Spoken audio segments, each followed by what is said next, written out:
Yo, Chicago Sports Hub, what the fuck going on today? A little recap over the weekend. UFC, Darren Till versus Derek Brunson.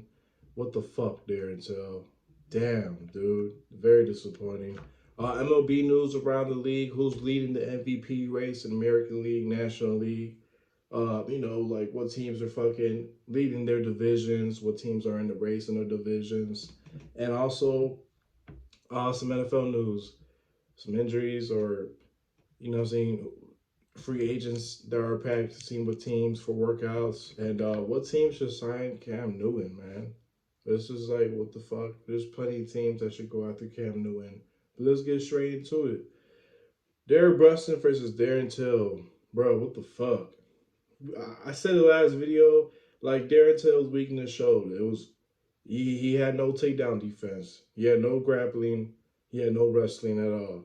And it showed. He was getting his ass whooped on the fucking ground all damn day. Derek Brunson did his thing. 41 out of 84 significant strikes, 3 out of 6 takedowns. And those 3 takedowns that he had, he was controlling that shit all damn day. Ground and pound, big shots, big elbows to his ass. He was just getting his ass all damn day on the ground. And he called out Izzy after he won that fight, third round submission against Darren Till. He called out Izzy and was like, I want that rematch. And he honestly deserves the rematch. He worked his way back up from that rematch ever since like it was like 2, 3 years ago and shit. He's 5-1 his past 6 fights now. Derek Brunson deserves it. Why not? You might have to wait though, because Robert Whitaker looks like he's gonna get that rematch with Izzy too. So yeah, I mean that's really about it. It was just Darren Till didn't really do much, to be honest. He had 26 out of 50 significant strikes. Like whenever he was standing up, he'll land some decent shots, but like that fight was all on the damn ground because Darren Brunson was going after those takedowns, and it was real disappointing. Darren Till needs to work on his takedown defense, work on his wrestling, something, because damn, I honestly don't know what's next for Darren Till. Like, I really don't know. Maybe he could fight Paul Craig. Maybe he could fight Paul Costa. I don't know. It's a big question mark on Darren Till right now after this fight. He's still gonna be around. I just don't know like what's next for him. He's gonna obviously keep on climbing up that damn rankings and shit, but I just don't know who he's gonna fight next. But yeah, that's about it for UFC. That's about it for UFC, man. It's gonna be some decent ass fights this weekend coming up. We're gonna say that for next video. But let's move on to MLB, man.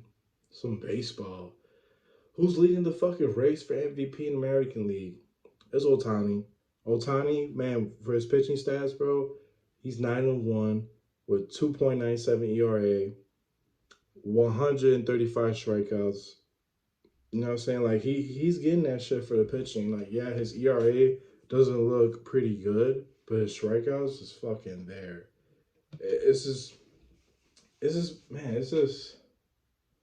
pretty insane that we're witnessing greatness right now, to be honest, with Tiny.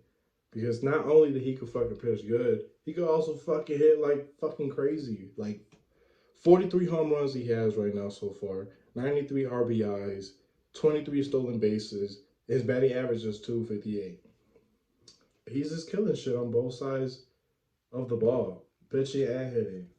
And honestly, we have never seen this since Babe Ruth.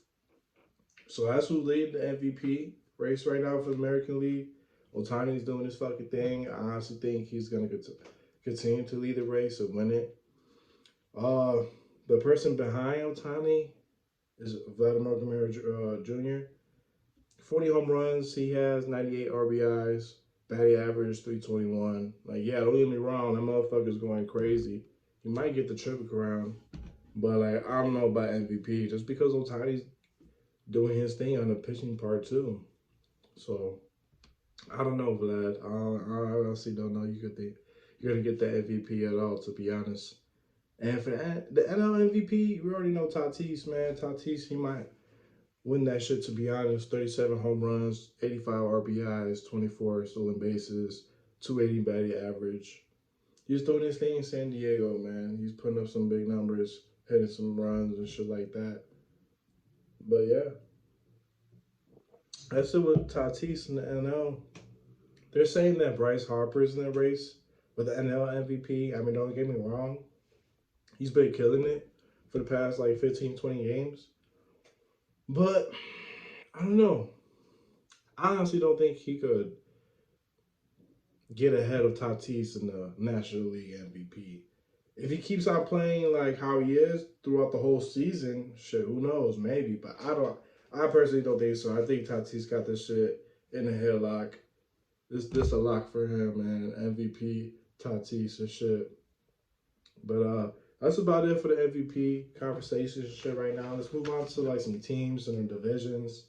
I mean, the Tampa Bay Rays, they're leading their division in the American AL East, man.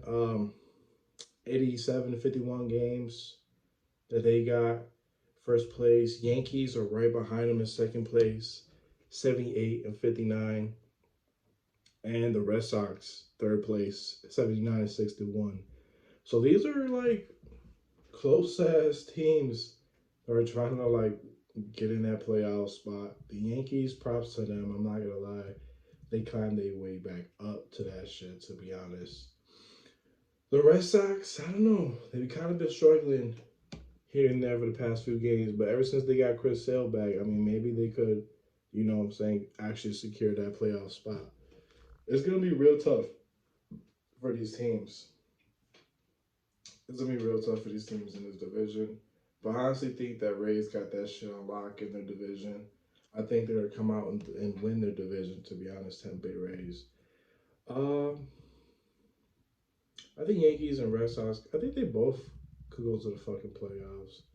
Because let's move on to the AL Central. We all know the White Sox got that shit. They're winning their fucking division. 79 wins and 58 losses. They're leading their division by 9.5 games. Indians are second place. So, yeah, we know the White Sox will win their division. You know what I'm saying? There ain't really much teams in AL Central that's like playing for the wild card, playoff spot, or anything like that. Let's move on to the AL West, though. The Astros are leading their division, 79 wins and 57 losses. Guess who's in second place, though, in that division? Seattle Mariners. What the fuck? That random ass team, 75 wins and 62 losses. Like, what the fuck's his win? Where the fuck they came from? They came out of nowhere with this shit, starting winning. Their past 10 games are 6-4. They're just a real random team, and like they're pretty decent at home. They're 40 and 29 at home. Seattle's a real random surprising team right now. Like, damn, they're actually doing pretty decent. So they're second in that division. You know what I'm saying? They're not that far back away from the Astros. I don't think Mariners are gonna win that division, but like, damn, can they actually get a playoff spot? I don't know. Because third place is the Oakland Athletics. Like, damn, it's pretty shocking to me. Oakland Athletics, they have 74 wins, 63 losses. They're not that far back from Mariners, but like, damn. I don't think the Mariners could go anywhere, but it's just really surprising to me. Like, damn, the Mariners are actually doing pretty decent. They could fuck around, get a playoff spot, but I don't see it. It's just like, it's just so random. The fucking Mariners, the fuck. But anyways, move on to the National League, man. The NL East, man, the National League East division, the Braves are leading that shit. 72 wins, 64 losses, the Braves. Second place, you got the Phillies, 71 wins, 66 losses. And third place, you got the New York Mets, 69 wins and 69 losses. So, I mean, all these three teams are pretty close from this division. I mean, the Phillies are not that far back behind. They're 1.5 games back. And the Mets are 4 games behind. They're in third place. I mean, like, the Phillies are hot right now. They're 8-2 in this past 10 games. I can honestly see them stealing this division, end of the season and shit like that. I don't see the Mets really going anywhere. I honestly think it's the Braves and the Phillies are just going to battle a lot for their division. Um, I don't know. I want to say Braves could win the division, but like I said, like the Phillies are fucking hot right now. The rotation's pretty fucking decent with Wheeler and Nola. So let's see. Let's see. But yeah, that's about it for that division. The NL Central, the Brewers got that shit in the headlock. Like they're 84 wins, 55 losses. Second place are the Reds, 73 wins, 66 losses. They're 11 games back from the Brewers and shit. So the Brewers got that shit on lock. In the NL West, you still got the Giants, man. 87 wins, 50 losses. Second place, you got the Dodgers, 86 wins and 51 losses. So they're still battling out for that division. The Giants they're still killing shit, man. I've been saying it ever since beginning this, like the season started. Like, damn, the Giants are still in fucking first place. But the Dodgers are not that far back. They're only one game behind back. It's just really tough for that division because third place you got the Padres too. 73 wins to 64 losses. It's just like what the fuck happened with the Padres? They fell off so hard. Like they were in they were in the battle in that division too, and they just fell off hard and nasty. I don't know what the fuck happened with these guys to be honest, but I don't see the Padres going anywhere. They're not going to the playoffs. The Dodgers and Giants are just keep battling it out. You got other good teams in this division, in this NL division too. Like I really don't see the Padres going nowhere. They're not going to the playoffs. They fucked up. So I mean, that's about it, man. You got the Brewers, you got the Dodgers, Giants, and you got the Phillies and Braves, like still, battling shit out, trying to get those playoff spots and shit like that. Their division, they're winning their divisions and shit. It's just real tough. It's really tough.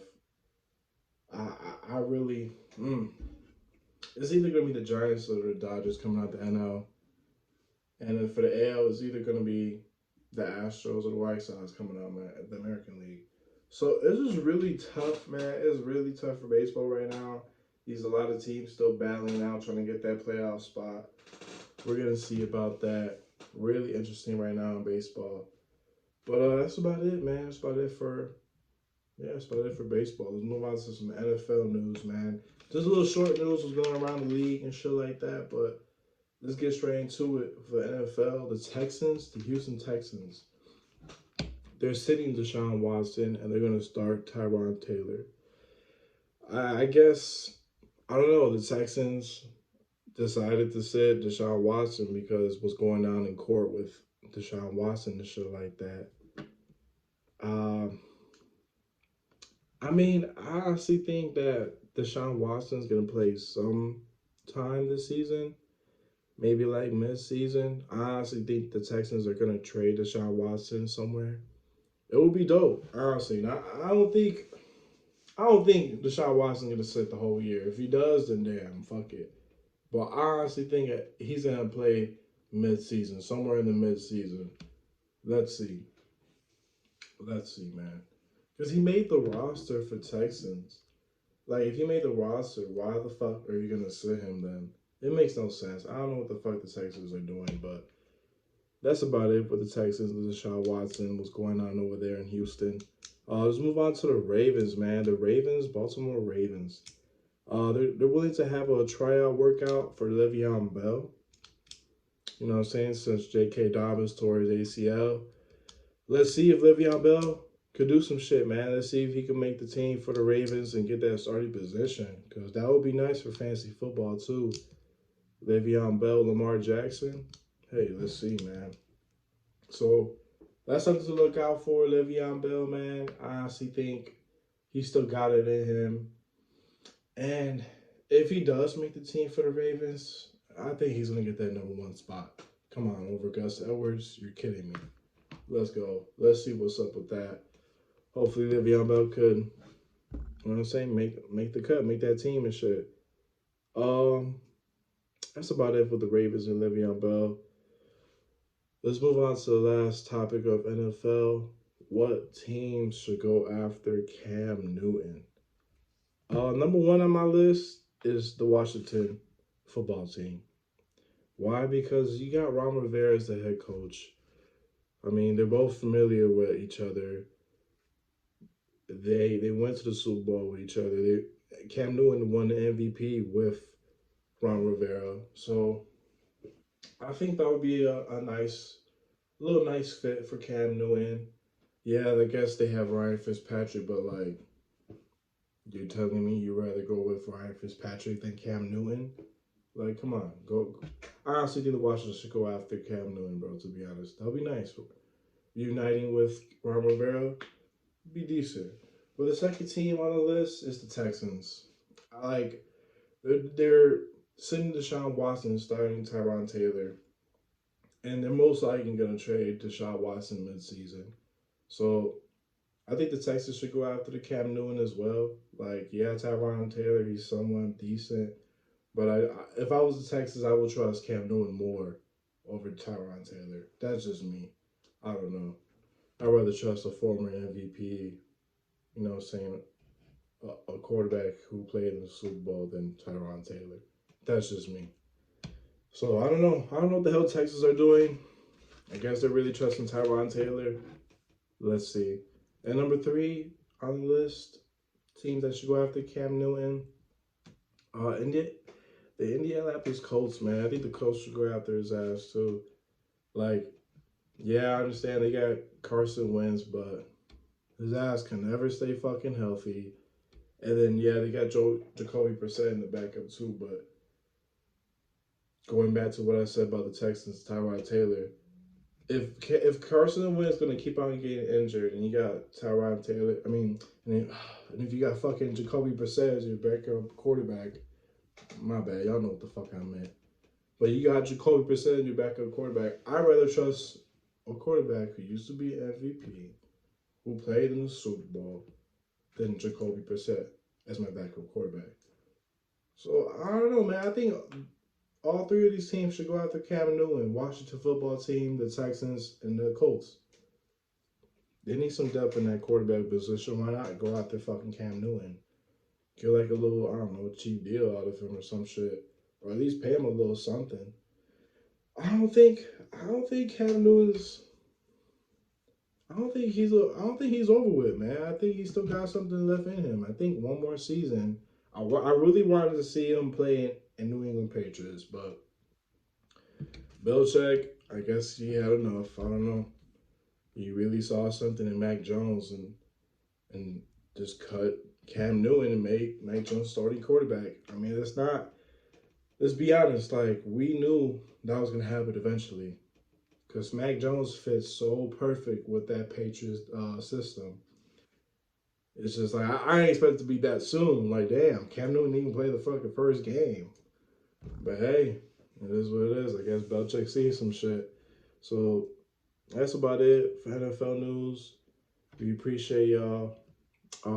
Next video, maybe a little prediction for the UFC Fight Night that's coming up this weekend, and we're gonna get straight to the NFL picks, man. Give y'all some NFL bets to bet on for this week one and shit this weekend.